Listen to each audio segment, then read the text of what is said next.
કેમ છો વિદ્યાર્થી મિત્રો? હું છું પ્રતીક સગર અને આજે આપણે ભણી રહ્યા છીએ F5 બીકોમ સેમિસ્ટર 1 અને યુનિટ નંબર એની અંદર છે 4. નામ છે દ્વિચલીય અભ્યાસ અને એનો એક ભાગ છે સહસંબંધ. આજે આપણે પાર્ટ નંબર 2 ભણી રહ્યા છીએ. પાર્ટ 1 મેં આગળ રેકોર્ડિંગ કરી દીધું છે, તમારા માટે વિડીયો બનાવેલો છે. જો તમે ન જોયો હોય તો ડિસ્ક્રિપ્શનમાં તેની લિંક મૂકેલી છે. ઓકે, ચલો હવે આપણે ઉદાહરણ નંબર 5 શરૂ કરી રહ્યા છીએ. સીધો દાખલો જ લઈએ છીએ. નીચેની માહિતી માટે સહસંબંધાંકની ગણતરી કરો. અહીંયા આપણે સહસંબંધાંકની ગણતરી કરવાની છે. તો અહીંયા પતિની ઉંમર આપેલી છે અને પત્નીની ઉંમર આપેલી છે. આપણે એને સીધા ફોર્મેટમાં મૂકી દીધા છે. સૌથી પહેલા તમે જાણો છો તેમ આપણે x અને y નો આ સરવાળો કરવો પડશે. તો ચલો x અને y નો આપણે સરવાળો કરી દઈએ. 23 27 28 29 30 31 33 35 36 અને 39 311 આપણું ટોટલ આવ્યું છે. તો આપણે લખી દઈએ છીએ અહીંયા 311.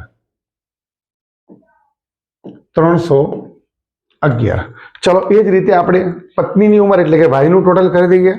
18 22 23 24 25 26 28 29 30 અને 32 257 ટોટલ આવ્યું છે. તો આપણે લખીએ છીએ અહીંયા 257.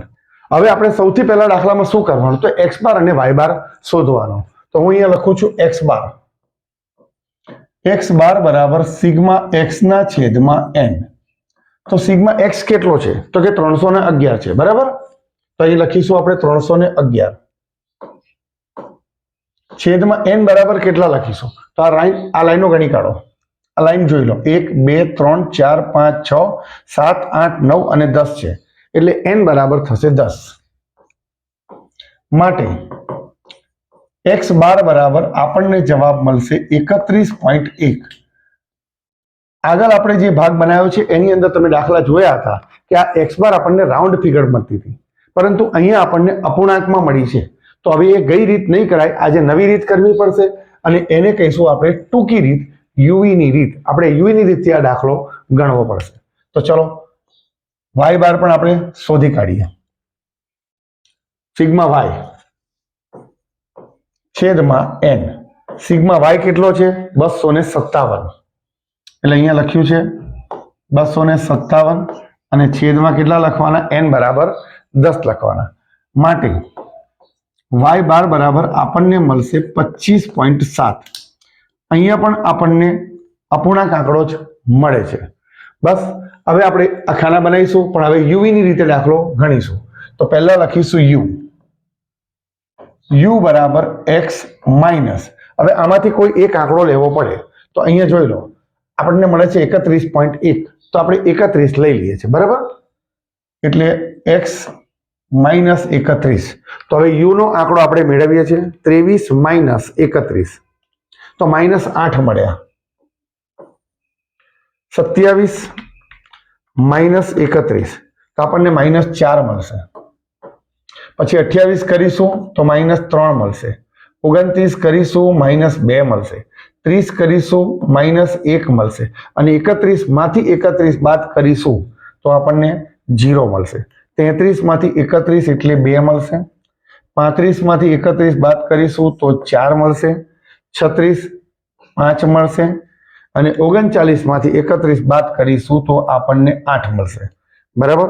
ચાલો આનું આપણે ટોટલ કરી દઈએ. -8 -4 -3 -2 -1 વત્તા 2 4 5 અને 8 એક જવાબ મળે છે. તો સિગ્મા યુ આપણે કેટલો મળે છે? 1 મળે છે. તો અહીંયા લખીશું 1. સિગ્મા યુ બરાબર. હવે એ જ રીતે આપણે v શોધવો પડશે. તો v માઇનસ y માઇનસ. તો હવે કયો આંકડો લેવો છે આપણે? તો જો અહીંયા આપણને 25.7 મળે છે. તો હું 25 પણ લઈ શકું, 20 પણ લઈ શકું, 10 પણ લઈ શકું, જે લેવો એ લઈ શકાય. પણ આપણે લઈએ છીએ 25.7 છે એટલે 26 લઈએ છીએ. તમે 20 કરીને દાખલો ગણી શકો છો, 25 કરીને પણ ગણી શકો છો. ચલો 18 માઇનસ 26 -8 આયા. 22 માઇનસ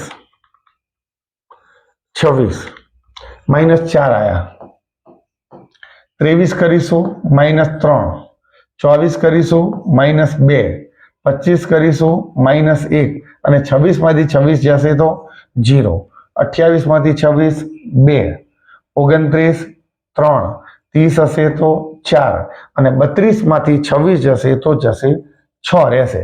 બરાબર. ચલો સિગ્મા વી નો સરવાળો કરી દઈએ. -8 -4 -3 -2 -1 વત્તા 2 વત્તા 3 વત્તા 4 વત્તા 6 -3 આવે છે. તો સિગ્મા વી આપણને મળે છે -3. એટલે આપણે લખીશું -3. હવે આ યુ અને વી નો ગુણાકાર કરવાનો, એટલે અહીંયા લખું છું યુ અને વી, એટલે યુ વી નો ગુણાકાર. તો 8 ગુણ્યા 8 88 64. બંને માઇનસ છે અને માઇનસ ગુણ્યા માઇનસ એટલે માઇનસ માઇનસ ગુણાકારમાં પ્લસ થઈ જાય. બરાબર. ચોકું ચોકું 16. આ માઇનસ પ્લસમાં ખાસ ધ્યાન આપજો. બરાબર. 3 તરી 9, 2 દુ 4 અને 1 એકા 1. 0 નો ગુણાકાર થયો છે તો 0 થશે. 2 દુ 4, 4 તરીને 12, 5 ચોક 20 અને 8 છંગ 48. ચલો હવે સિગ્મા યુવી નું આપણે ટોટલ કરીએ. 64 16 9 4 1 પછી છે નીચે 4 12 20 અને 48. 178 આપણને મળે છે. તો આપણે અહીંયા લખી દઈએ 178. હવે શું કરવાનું? તો આ યુ જે છે એનો વર્ગ કરવાનો, એટલે યુ નો વર્ગ કરીએ છીએ તો જે આંકડા મળ્યા છે 8, એટલે 8 નો વર્ગ 88 64 અને વર્ગ હંમેશા પ્લસ જ હોય. બરાબર. એટલે માઇનસ ને ધ્યાનમાં રાખ્યા વગર સીધે સીધું પ્લસ લખી દેવાના. ચોકું ચોકું 16, 3 તરી 9, 2 દુ 4, 1 એકા 1, 0 નો 0, 2 દુ 4, ચોકું ચોકું 16, પાયું પાયું 25 અને 88 64. હવે આપણે યુ વર્ગનો સરવાળો એટલે કે સિગ્મા યુ સ્ક્વેર મેળવીએ. 64 16 9 4 1 પછી છે 4 16 25 અને 64. 203 આપણને મળે છે. તો યુ વર્ગ આપણે લખીશું 203. ચલો હવે આપણે મેળવવાનો છે આ વી નો વર્ગ, એટલે અહીંયા લખીએ છીએ આપણે વી વર્ગ. 8 છે 88 64, ચોકું ચોકું 16, 3 તરી 9, 2 દુ 4, 1 એકું 1, 0 0 જ રહેશે. 2 દુ 4, 3 તરી 9, ચોકું ચોકું 16 અને છાયું છાયું 36. ચલો તારે વી વર્ગનો સરવાળો કરી દઈએ. 64 વત્તા 16 વત્તા 9 વત્તા 4 વત્તા 1, 4 9 16 અને 36 159. તો આપણે અહીંયા લખીએ છીએ 159. આ બધા આપણને આંકડા મળી ગયા છે. આ આપણું આખું કોષ્ટક રેડી થઈ ગયું છે. તો હવે આપણે એક નવા સૂત્રનો ઉપયોગ કરવો પડશે. આ સૂત્ર છે સહસંબંધાંક આર નું, n sigma UV minus sigma U sigma V નો ગુણાકાર અને પછી છેદની અંદર રૂટની અંદર n સિગ્મા યુ વર્ગ માઇનસ સિગ્મા યુ નો વર્ગ હોલ સ્ક્વેર કહેવાય અને બીજું ગુણ્યા રૂટની અંદર n સિગ્મા વી નો વર્ગ માઇનસ સિગ્મા વી હોલ સ્ક્વેર કહેવાય. હવે આ બધા આંકડા આપણે ફિલ કરી દઈએ અહીંયા. તો ચલો n બરાબર કેટલા? તો જો અહીંયા આપણે n બરાબર 10 લીધા હતા. બરાબર. આ આંકડા કેટલા છે? 10 છે. તો આપણે n બરાબર લખીશું 10. કૌંસમાં સિગ્મા યુ અને વી નો ગુણાકાર જે છે તે. તો સિગ્મા યુ અને વી નો ગુણાકાર આ રહ્યો. કેટલો છે? 178 179 ના 178 છે. કેટલો છે? 178. તો આપણે અહીંયા લખો 178 માઇનસ સિગ્મા યુ અને સિગ્મા વી નો ગુણાકાર. તો સિગ્મા યુ કેટલો છે? 1 અને સિગ્મા વી કેટલો છે? -3. આ બેનો આપણે ગુણાકાર લઈશું 1 અને -3 એટલે અહીંયા લખીશું 1 અને બીજામાં લખીશું -3 છેદમાં રૂટની અંદર પહેલા લખીશું 10 કૌંસમાં સિગ્મા યુ વર્ગ, તો સિગ્મા યુ વર્ગ આપણને કેટલો મળ્યો છે 203, તો લખી દો 203 માઇનસ સિગ્મા યુ હમણાં જ આપણે જોયો તો, ફરી એકવાર આગળ જઈને જોઈ લઈએ છે. સિગ્મા યુ ક્યાં છે? આ રહ્યો 1 નો વર્ગ લેવાનો, તો 1 કર્યો અને 1 નો વર્ગ લીધો ગુણ્યા પહેલા n લીધા, તો n બરાબર કેટલા 10. સિગ્મા વી વર્ગ કેટલા છે? તો સિગ્મા વી વર્ગ આ રહ્યો 159, કેટલા 159, તો અહીંયા લખીએ 159 માઇનસ સિગ્મા વી કેટલો છે ભાઈ? તો સિગ્મા વી છે -3, બરાબર. ચાલો તો અહીંયા લખીએ છીએ -3 નો વર્ગ. ચલો આંકડાને ફિલ કરતા જઈએ છીએ. આનો ગુણાકાર કરીશું તો 1780 આવશે. પાછળ એક મીંડું મૂકી દેવાનું. આ છે માઇનસ અને આ છે માઇનસ, માઇનસ નો ગુણાકાર પ્લસ થાય એટલે 3 એકા 3 થશે અને છેદમાં રૂટની અંદર આપણે લખીશું આ બેનો ગુણાકાર થશે 2030. પાછળ મીંડું મૂકી દેવાનું, 10 નો ગુણાકાર છે એટલે, અને માઇનસ 1 એકા 1 ગુણ્યા બીજા રૂટમાં શું આવે છે જોઈએ 1590 માઇનસ.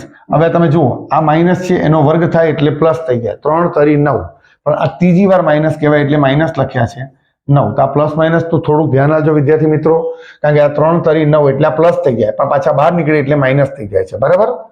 ચલો આગળ ઉપર લખીશું 1783 સરવાળો કર્યો, બરાબર. આ બેનો સરવાળો. હવે અહીંયા રૂટની અંદર કેટલા આવશે? તો કે 2029 ગુણ્યા બીજા રૂટની અંદર 1590 માઇનસ 9 1581. આ થઈ ગયો. ચલો બરાબર. હવે આ 1783 આપણે પહેલા ઉપર લખી દીધા, છેદમાં આ બે જે રૂટ છે એ બંનેનો ગુણાકાર કરી દેવાનો, તો 2029 ગુણ્યા 1581.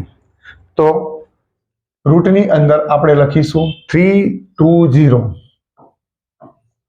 7879 ફરીવાર 1783 અને છેદમાં હવે આ રૂટ દબાઈ દેવાનો જે આંકડો લખ્યો છે તેમાં, તો રૂટ લગાવીશું તો જવાબમાં નીચે આવે છે 1791.0469 ચાર આંકડા લખ્યા આપણે, બરાબર.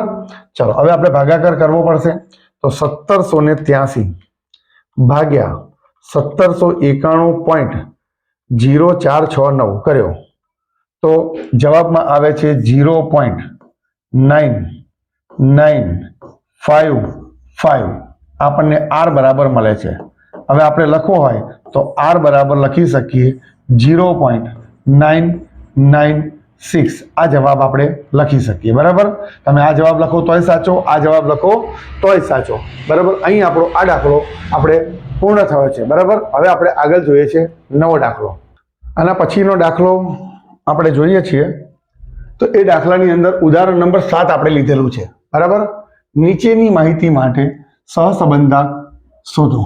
સ્પેશિયલ આ દાખલો તમારા માટે લીધો છે પોઈન્ટ વાળો, કારણ કે ઘણા વિદ્યાર્થીઓને પોઈન્ટ વાળા દાખલામાં તકલીફ પડતી હોય છે, બરાબર. એટલે આ લખી દીધું છે એક્સ અને વાય, જે ઊભો આંકડો મૂક્યો છે તે. હવે આપણે સૌથી પહેલા તો આનો સરવાળો કરવો પડશે એક્સ અને વાય નો. તો સરવાળો કરીએ છીએ આપણે 1.5, 0.5, 3, 3.5 અને 2, 10.5 આવે છે. તો આપણે અહીંયા લખીશું 10.5. એ જ રીતે આપણે વાયનો પણ સરવાળો કરી દઈએ 20, 30, 10, 50 અને 40, 150. ચાલો સૌથી પહેલા તો આપણે x બાર શોધી કાઢીએ. તો x બાર બરાબર સિગ્મા x ના છેદમાં n. સિગ્મા x છે 10.5 અને n બરાબર કેટલા? તો કે 1 2 3 4 અને 5 માટે x બાર બરાબર 10.5 લખ્યા છે અને ભાગ્યા કર્યા 5 એટલે 2.1 જવાબ આવ્યો. તો આ આપણને x બાર મળ્યો છે. એ જ રીતે આપણે y બાર શોધી કાઢીએ. સિગ્મા y છેદમાં n. સિગ્મા y કેટલો છે? 150 અને છેદમાં લખીશું 5 માટે y બાર બરાબર 30 પંચા 150 થાય એટલે y બાર આપણને કેટલો મળ્યો? 30 મળ્યો. તમે જોઈ શકો છો અહીંયા પોઈન્ટ વાળી રકમ છે, અહીંયા પોઈન્ટ વગરની છે. એક રાઉન્ડ ફિગર મળી છે, પરંતુ આપણે તો બંને રાઉન્ડ ફિગર હોય તો દાખલો પહેલી રીતે ગણી શકીએ, આગલી રીતે. તો અહીંયા પણ આપણે યુ ની રીતે જ વાપરવી પડશે. તો હવે હું યુ લખું છું. તો યુ માટે આપણે શું કરી શકીએ? તો કે x માંથી કેટલા બાદ કરવાના? તો કે 2.1 છે, તો આપણે 2 બાદ કરીએ. હવે જો હું એમાંથી 2 બાદ કરું તો 1.5 માઇનસ 2 કરું તો મને જવાબ પોઈન્ટમાં મળે છે. એટલે મારે પોઈન્ટમાં જવાબ ન લાવવો હોય એટલે હું આગળ 2 વડે ગુણાકાર કરું છું. બરાબર? એટલે હવે ગુણ્યા 2 કરીશ તો જવાબ આવશે -1. એટલે આ લખ્યો મેં 1. એ જ રીતે 0.5 માઇનસ 2 અને જે જવાબ આવે એના ગુણ્યા 2 એટલે -3. ધ્યાનથી કરજો. 3 માઇનસ 2 પહેલા એવું કરવાનું, પછી જે જવાબ આવે એના ગુણ્યા 2 કરવાના એટલે જવાબ આવ્યો 2. 3.5 માઇનસ 2 જે જવાબ આવે એના ગુણ્યા 2 એટલે 3 જવાબ આવ્યો. એ જ રીતે 2 માઇનસ 2 અને 0 જ આવ્યો, એના ગુણ્યા તમે 2 કરશો તો જવાબ શું આવશે? 0. એટલે અહીંયા આવશે 0. તો ચલો સિગ્મા યુ કરી દઈએ. -1 -3 વત્તા 2 વત્તા 3 એટલે 1 જવાબ આવ્યો. તો આપણે અહીંયા લખી દો 1. એ જ રીતે v શોધીએ છીએ. હવે v ની અંદર શું કરીશું? તો કે y માઇનસ, અહીંયા રાઉન્ડ ફિગર 30 આવી છે તો આપણે 30 લઈ લઈએ. હવે જોઈએ -20, પહેલા તો લઈએ છીએ 20 માઇનસ 30 તો -10 જવાબ આવે છે. આ રાઉન્ડ ફિગર આવે છે ખરી, પણ આંકડા મોટા થઈ જશે. તો હું શું કરીશ? આના છેદમાં જો બધામાં 10 10 10 10 પાછળ 0 છે એટલે ભાગાકાર 10 થી કર્યા એટલે ભાગ્યા 10 કરશો તો -1 આવશે. આ જલ્દી દાખલો ગણાઈ જાય, ટૂંકી રીત કરવાની, એના માટે આ કરવું પડે. બાકી તમે 10 મૂકીને દાખલો ગણશો તો પણ જવાબ તો આવી જ જશે. બરાબર? ચલો 30 માઇનસ 30 0 થઈ ગયો એટલે ભાગ્યા 10 કરીશું તો બી 0 જ રહેશે. પછી 10 માઇનસ 30 અને જે જવાબ આવે એના ભાગ્યા 10 તો -2 આયા. 50 માઇનસ 30 20 આયા અને ભાગ્યા કેટલા કર્યા? 10 એટલે 2 આયા. અને અહીંયા 40 છે, 40 માઇનસ 30 ભાગ્યા 10 એટલે 1 આવ્યો. હવે આનો તમે સરવાળો કરશો તો 0 જ આવવો જોઈએ. કેમ? કારણ કે રાઉન્ડ ફિગર લીધી છે એટલે. તો -1 -2 +2 +1 તો જવાબ આવ્યો 0. આનો જવાબ કેમ 0 આવ્યો? આ રાઉન્ડ ફિગર લીધી છે એટલે. હવે u અને v નો શું કરવાનો? ગુણાકાર કરવાનો. તો અહીંયા લખું છું u v. આ બેનો ગુણાકાર 3 1 એકા 1 કેટલું લખીશું? 1 અને માઇનસ છે એટલે માઇનસ માઇનસ પ્લસ થઈ ગયા. -3 નો 0 જોડે ગુણાકાર. કોઈ પણ સંખ્યાનો 0 જોડે ગુણાકાર 0 જ થાય. 2 દુ 4 પણ કેવા? માઇનસ. કેમ? કારણ કે એક જ વાર માઇનસ છે, બીજી વાર નથી.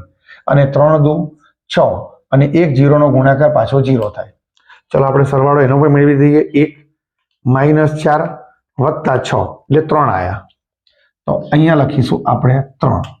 ચલો હવે શું કરવાનું? u નો વર્ગ. u વર્ગ 1 નો વર્ગ 1, 3 નો વર્ગ 9 અને વર્ગ હંમેશા શું લખી દેવાના? પ્લસ જ લખવાના, હંમેશા પ્લસ જ આવે. 2 દુ 4 3 તરી 9 અને 0 નો વર્ગ 0 થાય. ચલો એનું ટોટલ કરીએ. 1 9 4 9 23 આયા. તો યુ વર્ગનો સરવાળો આપણને મળ્યો છે 23. ચલો વી વર્ગ શોધી આવે તો વી નો વર્ગ 1 નો વર્ગ 1, 1 નો વર્ગ 1 0 0 થઈ જાય. 2 2 4, 2 2 4 અને 1 નો વર્ગ 1 જ થાય. શું થશે સરવાળો? તો 1 અને 4 5, 5 ને 4 9 ને 1 10. તો અહીંયા લખીશું આપણે 10. અહીં આપણું આ આખું કોષ્ટક શું થઈ ગયું? તૈયાર થઈ ગયું છે. હવે આપણે એને બસ આ આંકડા જે છે એને સૂત્રમાં મૂકવાના થશે. તો સૂત્ર આપણે લખી દીધું છે, r બરાબર વાળું સૂત્ર લખી દીધું છે, યુવી વાળું. હવે n બરાબર કેટલા લેવાના? તો n બરાબર 5. જોઈ લો, આ n બરાબર આપણે 5 લીધેલા છે. 1 2 3 4 ને 5. તો લખીએ n બરાબર 5. પહેલા n બરાબર કેટલા? 5. સિગ્મા યુવી આપણને કેટલા મળ્યા છે? તો યુવી ક્યાં છે? r અને સિગ્મા એટલે કે 3 મળ્યો છે. તો લખીશું આપણે કૌંસમાં 3 માઇનસ સિગ્મા યુ અને સિગ્મા વી અલગ અલગ. તો સિગ્મા યુ કેટલો છે? 1 અને વી કેટલો છે? 0. તો 1 અને 0 લખવો પડશે. તો અહીંયા લખીશું કૌંસમાં 1 અને બીજા કૌંસમાં 0 છેદની અંદર. ચાલો n બરાબર કેટલા? 5. સિગ્મા યુ નો વર્ગ, સિગ્મા યુ નો વર્ગ કેટલો મળ્યો? 23. તો અહીંયા કૌંસમાં લખીશું 23 માઇનસ સિગ્મા યુ આપણને કેટલા મળ્યા છે? તો 1 મળ્યો હતો. સિગ્મા યુ કેટલો મળ્યો હતો? 1 મળ્યો હતો. તો આપણે લખીશું 1, 1 નો વર્ગ કરવાનો બરાબર, ગુણ્યા બીજો રૂટ n બરાબર કેટલા? 5. સિગ્મા વી વર્ગ કેટલો છે? સિગ્મા વી વર્ગ છે 10. તો લખો 10 માઇનસ સિગ્મા વી કેટલો છે? તો 0 હતો. જોઈ લો, કન્ફર્મ કરી લેવાનો બરાબર. 0 સિગ્મા વી બરાબર. 2 મિનિટ વધારે વાર લાગે એનો વાંધો નહીં, પણ આંકડા ચોક્કસ ફિલ કરવાના. ઓકે, બસ હવે આપણે ગુણાકાર કરી દઈએ. 5 તરી 15 માઇનસ 1 ગુણ્યા 0 કરીએ એટલે 0 થાય. છેદમાં રૂટની અંદર 23 ગુણ્યા 5, 23 ગુણ્યા 5 115 અને માઇનસ 1 એકા 1 એટલે 1 નો વર્ગ 1 જ થાય. ગુણ્યા બીજા રૂટની અંદર શું છે? તો 5 દાન 50 અને માઇનસ 0 નો વર્ગ કેટલો થાય? 0 જ થાય. બરાબર. 15 માંથી 0 જાય એટલે કેટલા બચ્યા? 15 બચ્યા. અહીંયા 115 માંથી 1 જાય એટલે 114 થાય. ગુણ્યા બીજા રૂટની અંદર કેટલા આવશે? 50 આવશે. ઓકે, બરાબર. ઉપર લખીશું આપણે 15 છેદમાં આનો અને આનો ગુણાકાર કરીએ એટલે 114 ગુણ્યા 50 5700 થાય છે. રૂટની અંદર કેટલા લખવાના? 5700 લખવાના. બરાબર. 15 છેદમાં 5700 નું આપણે રૂટ દબાઈ દઈએ તો રૂટ આપણને મળે છે 75 પોઈન્ટ. 4 આંકડા લઈએ તો 4983. હવે આને આપણે ભાગાકાર કરીએ એટલે જે જવાબ મળે એ આપણો r કહેવાશે. તો 15 ભાગ્યા 75.4983 0.19 અને 86 છે એ 87 થઈ જશે. બરાબર. નીચે આપણે r બરાબર લખી દઈએ તો 0. તમે જોઈ શકો છો આ 19 પાછળ 8 છે એટલે 20 થઈ જશે. એટલે r બરાબર આપણને કેટલા મળ્યા? 20. અહીં આપણો આ દાખલો કમ્પ્લીટ પૂર્ણ થઈ ગયો છે. હવે વિદ્યાર્થી મિત્રો, આશા રાખું છું કે તમને આ દાખલાની આ રીત પણ તમને બરાબર ખબર પડી ગઈ હશે. બીજા મિત્રોને શેર કરજો જેથી બીજા મિત્રો પણ ભણી શકે. થેન્ક યુ વિદ્યાર્થી મિત્રો. Thank you so much.